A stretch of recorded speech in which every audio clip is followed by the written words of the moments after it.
had all these grand plans for my review of Across the Vanishing Sky. I was going to have my Sparrow Falls books in the background. I was going to have my copy of Across the Vanishing Skies in front of me. Instead, you're getting a hotel review. However, because I'm extra, I did go to the works and get an extra copy of the book so that I had it to hold for the review. So this will be a giveaway copy because I don't need another copy of the book. I already have 2 copies. I have my pre-order copy, which has the book plate signed by Cowles. I have my works copy, which is this pretty straight edge copy. I don't need another copy. So I will be giving this away. So I guess comment on this review something about the book. Do you want to read it if you haven't already? If you have, what did you think? Like something. I will send it anywhere because I know this is just the works in the UK. So if you can't get it and you would like it, I guess comment. God, why am I like this? But anyway, we're going to talk about it. So the audiobook is a duet narration with Samantha, Brentmoor and Jason Clarke, and they do all of the characters, all of the voices, barring the 4 brothers of Dex, who are voiced by Sebastian York, Teddy Hamilton, Crais and Adam Gold, who do the individual characters themselves and will throughout the series, and of course Jason will be back as Dex throughout the rest of the series as well. I will say, obviously as an opinionated person, when I did see the announcement and the cast, I did have that, first moment of, that's a lot of masked people involved, like, where are the feminists? But that's purely because we only had the limited amount of information. Now, having done it, it makes perfect sense, right? I don't know whether the femme characters going forward will be all Sam, or whether they'll be bringing a new narration for each book. I'm not sure how that's going to work, but we obviously know the brothers will all be voiced by the same people. So, although we're talking about this book and about the couple, I do think, because it is the start of the series, it is going to also talk about the brothers. So, first and foremost, it's a single parent story. It's a single mum to an 8-year-old, just like me. So, I had that connection straight off the bat. She has moved to Starlight Grove. Her friend went missing a year ago while they were hiking. She is not getting anywhere with the police. The police are being useless. They're fobbing her off. They've not spoken to her very kindly. And she is, going to continue the investigation herself. She's a very strong and independent character.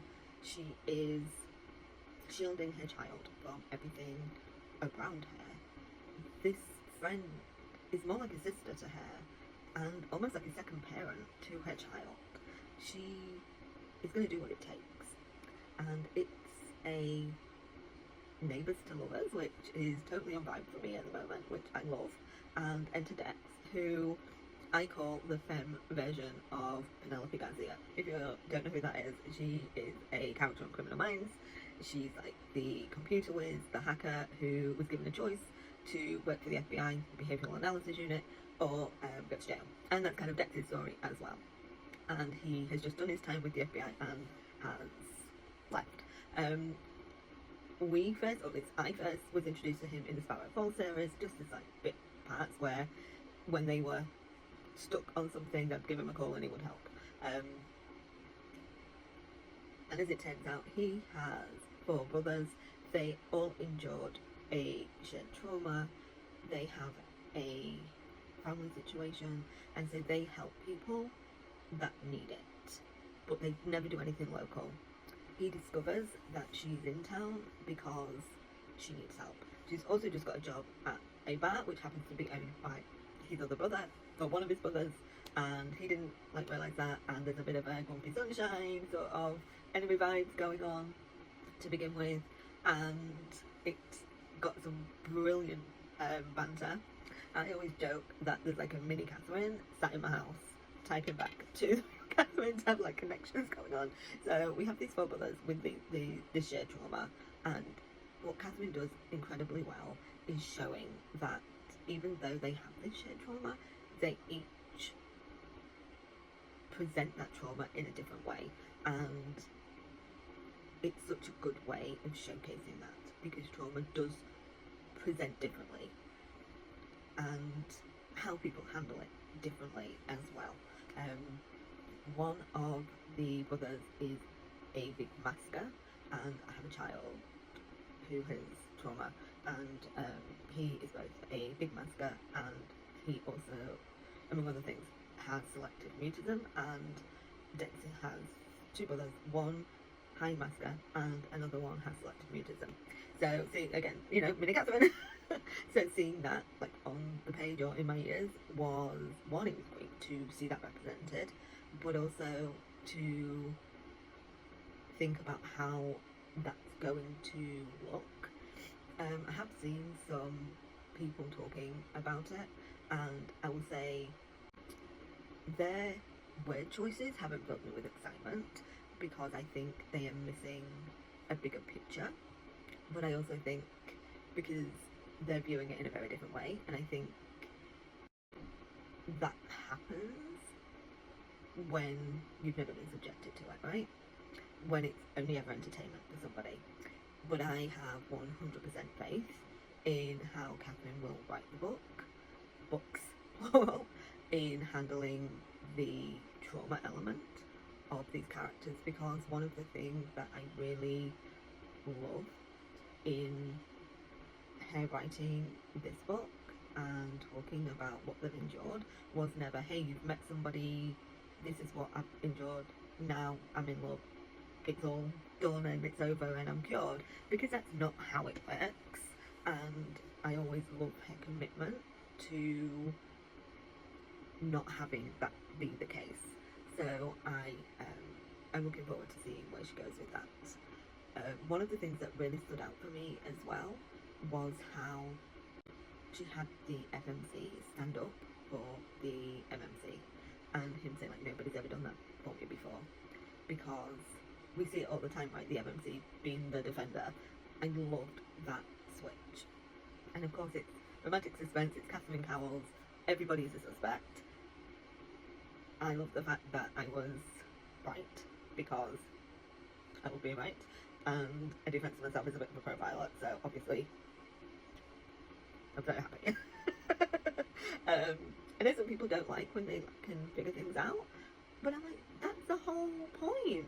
What are you listening or reading in romantic suspense for if you're not trying to figure it out and being happy when you figured it out? Like, what do you watch like shows for if you're not like figuring it out? Although I will say I owe a character an apology, because even at the end I still was like, I think someone needs to, you know, check into them, because I think it was mainly because they were just so horrible about Dex all the way through, so I was not cutting them any slack. I think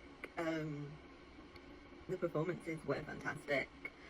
Sam and Jason really did a brilliant job of bringing these characters to life and giving them the vulnerability of what they both had endured and were continuing to endure, while also bringing the banter and the romance. It really was a fantastic listen, and I think also, and I've said this before, it was really a brilliant example of duet and how one narrator can chip away at the emotion to then allow the other narrator to give that pinnacle of the emotional, you know.